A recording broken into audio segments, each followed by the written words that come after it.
Assalamualaikum warahmatullahi wabarakatuh. Perkenalkan, nama saya Difla Maharani dari kelas Agroteknologi B dengan NIM 202102100087.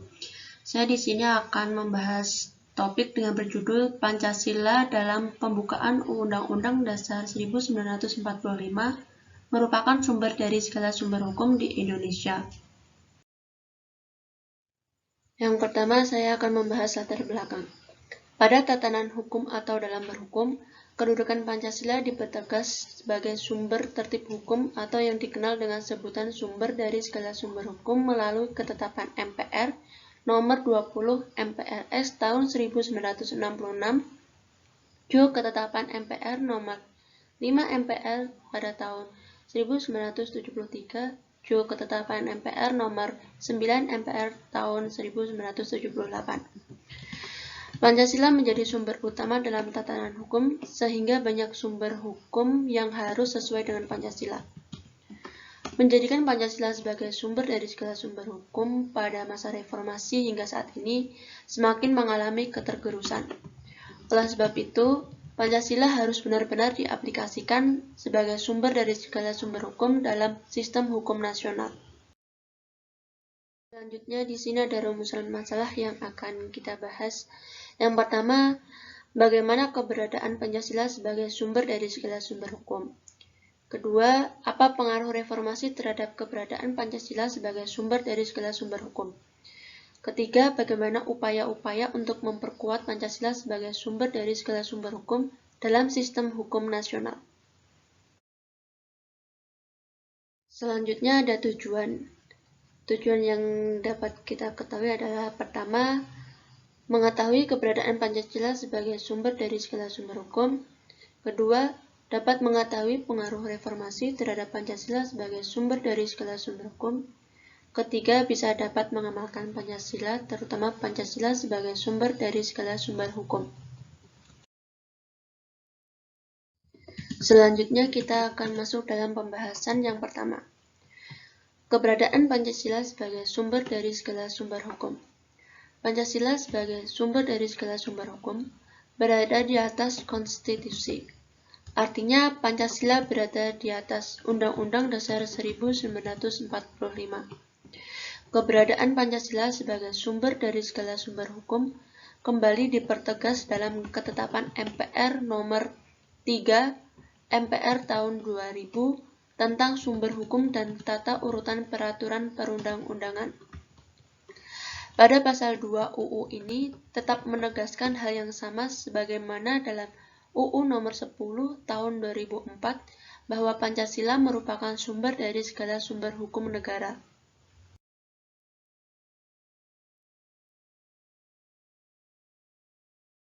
Kita akan masuk dalam pembahasan kedua. Pengaruh reformasi terhadap keberadaan Pancasila sebagai sumber dari segala sumber hukum. Reformasi memberi banyak pembaharuan terhadap keadaan negara dan penyelenggaraan pemerintahan dari yang bercorak otoriter menjadi berkarakter demokratis dan berkeadilan. Ada 3 hal yang menjadi alasan tergerusnya Pancasila sebagai sumber dari segala sumber hukum sejak reformasi hingga saat ini, yaitu 1. Adanya sikap resistensi terhadap Orde Baru. Adanya sikap resistensi terhadap Orde adalah apabila muncul gagasan untuk kembali menegakkan Pancasila, maka anggapan alamiah yang muncul adalah praktik kekuasaan otoritarian akan terjadi lagi. Sikap resistensi terhadap Orde rupanya terjadi pula dalam tatanan hukum. Yang kedua, menguatnya pluralisme hukum. Di dalam berhukum, negara Indonesia menerapkan beberapa sistem hukum, seperti civil law, common law, hukum Islam, dan hukum adat. Realitas ini menunjukkan adanya pluralisme hukum dalam penerapan sistem hukum nasional. Kondisi penerapan pluralisme atau keberagaman hukum ini semakin menguat setelah reformasi. Akibatnya, status Pancasila sebagai sumber hukum semakin tergerus dan termarginalkan. 3. Terdapatnya suatu kenyataan berhukum yang menjadikan Pancasila hanya simbol belaka. Tergerusnya Pancasila sebagai segala sumber hukum tidak hanya karena adanya resistensi terhadap Orba dan semakin menguatnya pluralisme hukum, tetapi juga karena Pancasila dalam hukum hanya sebagai acuan formalitas dalam membuat segala jenis peraturan. Kenyataan seperti ini semakin menunjukkan bahwa Pancasila tidak lagi mengikat secara hukum, melainkan hanya sebagai simbolis sumber tertib hukum. Selanjutnya pembahasan yang ketiga, upaya-upaya memperkuat Pancasila sebagai sumber dari segala sumber hukum dalam sistem hukum nasional.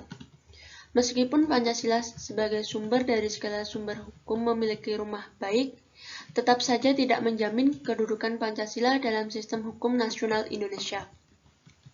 Oleh karena itu, diperlukan upaya agar Pancasila sebagai sumber dari segala sumber hukum tidak hanya sebatas memiliki rumah hukum, tetapi dapat diterapkan dalam sistem hukum.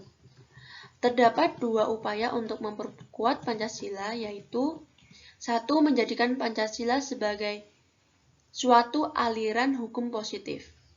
Tujuan penting menjadikan Pancasila menjadi suatu aliran hukum tentu bukan untuk melawan aliran-aliran hukum yang masih relevan untuk diterapkan sebagai hukum positif, tetapi terutama agar negara Indonesia memiliki suatu sistem hukum nasional yang jelas, utuh, dan imparsial. Pancasila sebagai suatu aliran hukum tentu kelak menghilangkan pluralisme sistem hukum dalam berhukum. Karena semakin plural atau beragamnya hukum yang diterapkan, maka semakin banyak pula kontraksidi-kontraksidi yang terjadi antar sistem hukum tersebut.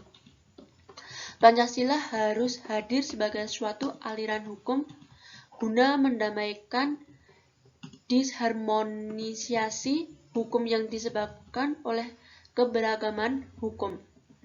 Yang kedua, mendudukan Pancasila sebagai puncak peraturan perundang-undangan. Menjadikan Pancasila sebagai suatu aliran hukum dan mendudukan Pancasila sebagai puncak hierarki peraturan perundang-undangan sekiranya akan menguatkan keberadaan Pancasila sebagai sumber dari segala sumber hukum dalam sistem hukum nasional. Yang terakhir adalah kesimpulan. Keberadaan Pancasila sebagai sumber dari segala sumber hukum dalam tatanan hukum nasional masih belum dapat diterapkan secara praktis. Pengaruh reformasi ternyata membuat status Pancasila dalam tatanan hukum mengalami ketergerusan. Maka dari itu, diperlukan upaya menerapkan Pancasila sebagai sumber dari segala sumber hukum.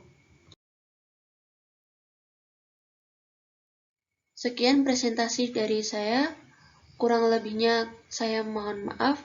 Wassalamualaikum warahmatullahi wabarakatuh.